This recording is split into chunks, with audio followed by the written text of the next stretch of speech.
ასეთი ცალსახაა, რომ რუსეთი უკრაინის მთელ ტერიტორიის დაპყრობას შეძლებს, როგორც ამას ტრამპი იმეორებს, ჯიუდად? რუსეთს შეძლებოდა მთელი ტერიტორიის დაპყრობა უკრაინის, ამას დიდი ხანია გააკეთებდა, რა თქმა უნდა. ასევე უშუალოდ პუტინის მიერ არის გაცხადებული ახალი ამოცანები, რომელიც გულისხმობს მხოლოდ დონბასისზე გასვლას და დონბასის კონტროლს. ასე რომ თვითონ პუტინსაც კი არა აქვს უკვე გაცხადებული მთელი უკრაინის დაკავება და ეს ტრამპისთვის დარჩა ალბათ ეს საფრთხე, ეს ვირტუალური საფრთხე და ალბათ კიდევ ბევრ შეაშინებს ამერიკაში ამ საფრთხის არსებობით, მაგრამ ფაქტიურად ჩვენ ვლაპარაკობთ ტორეცკის ვერაღებაზე რუსების მხრიდან და რომელი უკრაინის დაპყრობაზე და უკრაინის დაკავებაზე საუბარი ცოტა გაურკვეველია.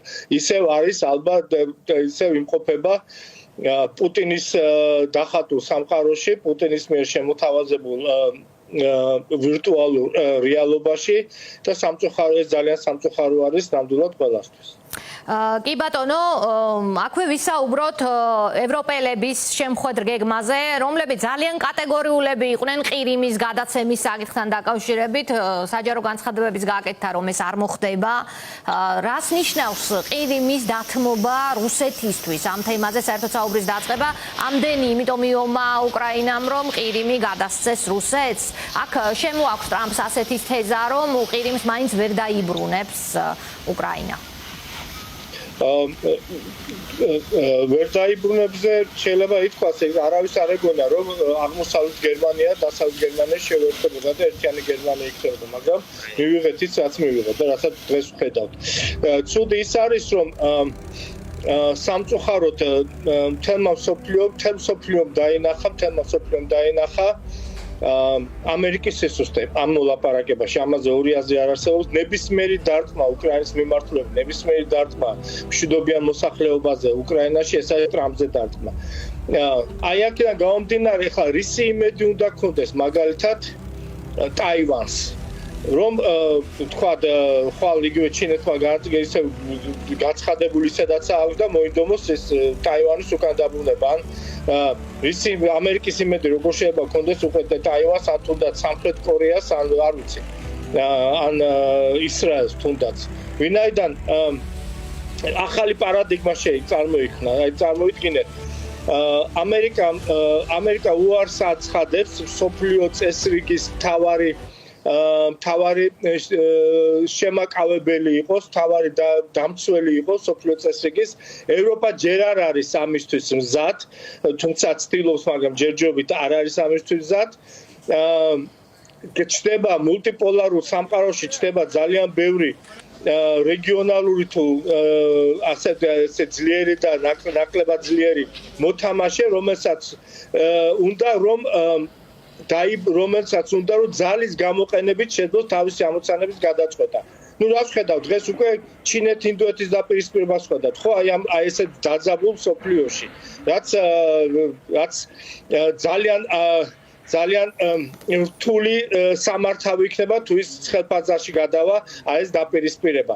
ასე რომ ევროპის ცდელობა, ევროპის განცხადებები ნამდვილად ყურადსაღები არის, განსაკუთრებით საინტერესო არის, გუშინ იყო თუ არ ვხსნები, ჰოლანდიის მეფის სტუმრობა ერთ-ერთ სამხედრო ბაზაზე, სადაც მან პირდაპირ განაცხადა, რომ ჰოლანდია უნდა ნიდერლანდები უნდა ემზადებოდნენ ომისათვის და უნდა ემზადებოდნენ თავის ქვეყნის დაცვისათვის.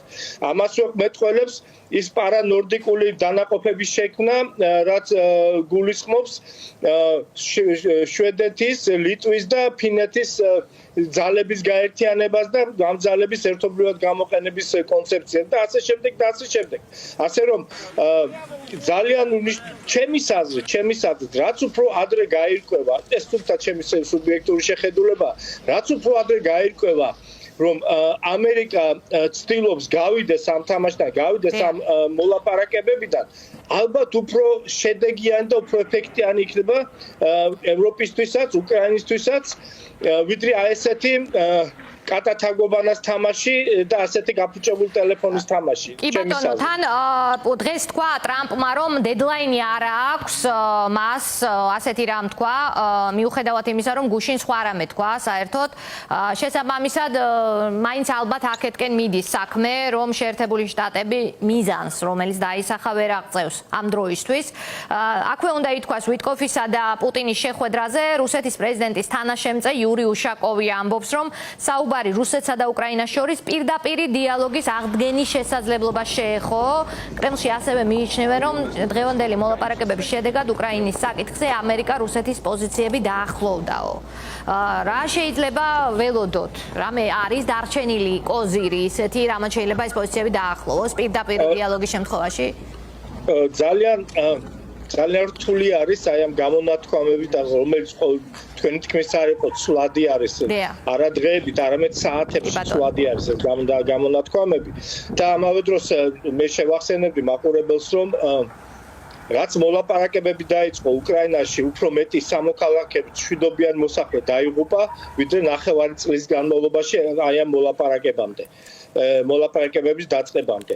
ჩემის აზრით, რჩება ესეთი შთაბეჭდილება, რომ პუტინი ცდილობს ამ თავისი როგორ გითხრათ, ვიეშმაკული პოლიტიკის საშუალებით ან მიაღწიოს თავისთვის მომგებიან შედეგს ამ მოლაპარაკებებით, ან აიძულოს ამერიკას საერთოდ გავიდეს ამ მოლაპარაკებებზე, რაც მას საშუალებას მისცემს პირველ ეტაპზე მაინც რაღაც გარკვეული უპირატესობა მოიპოვოს უკრაინასთან მიმართებაში, ვინაიდან ახლა რაც უნდა ვილასაუბროთ, ამერიკის ხარდაჭერა ძალიან მნიშვნელოვანი არის. ასე რომ მე რაც თავარია, უშუალოდ თქვენ კითხვას ვუპასუხებ.